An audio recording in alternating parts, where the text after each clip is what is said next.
সাইকেলের চেইনটা পড়ে যায়। রমেশ মিয়া সাইকেল থেকে নেমে চেইনটি তোলার সময় লক্ষ্য করেন তার পাশ দিয়ে কালো একটা বিড়াল চলে গেল। রমেশ মিয়া বিষয়টা আমলে না নিয়ে আবার সাইকেল চালাতে লাগলেন।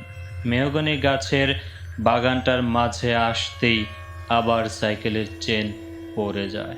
রমেশ মিয়া আবার সাইকেল থেকে নেমে চেনটা তোলার সময় লক্ষ্য করেন সেই কালো বিড়ালটা আবারও তার পাশ দিয়ে চলে গেল। এবার একটু ঘাবড়ে যান রমেশ মিয়া। তিনি বুঝে যান যে এটা কোনো স্বাভাবিক কিছু না।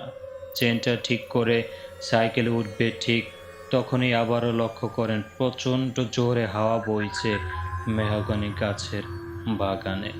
যেন সামনে এগোতেই পারছেন না।